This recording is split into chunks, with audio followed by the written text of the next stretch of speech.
Hello kaibigan, magandang gabi sa inyo. Nagutom kami ni Juniorita kaya gagawa kami ngayon ako ang gumagawa ng bacon. Nagluluto ako. Ito ang paggawa ko ng bacon simula ng unang panahon pa. Hindi ko na minsan tinatanggal sa pagkakayelo at diretso na kagad sa kawali na may kaunting tubig. At hinahayaan ko siyang matunaw sa kawali. Hanggang ngayon, may pamilya na ako. Ito pa yung ginagawa ko. Wala si Mrs. T ngayon, nasa Calgary, Alberta. Meron siyang convention doon.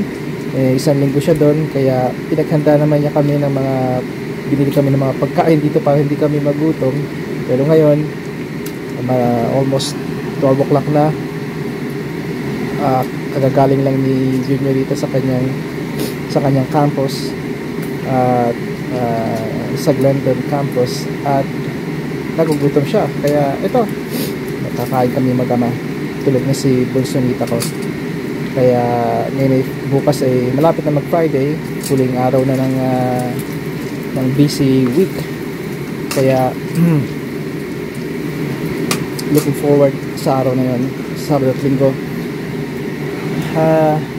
Dito lang ako magluto.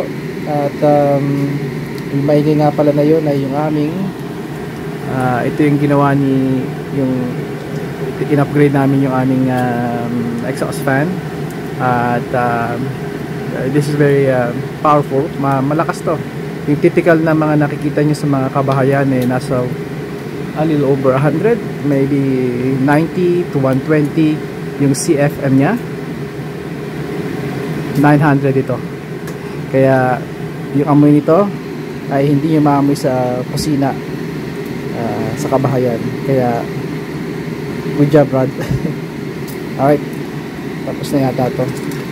Ang gusto ko sa bacon ay yung hindi tutong, yung may pagkamalambot siya.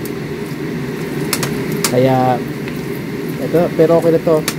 May kanin na ako at maanghang na ketchup, Filipino banana ketchup, mapajufran o ano yung isa, basta galing sa ating ketchup. Ito ang katumbas, ito ang paborito kong katambal na nito. Alright kaibigan, hanggang dito na lang at mukhang hindi short sa mangyari nito, isang video. Kaibigan, have a great weekend at kita muli tayo. Hanggang sa muli, padayon.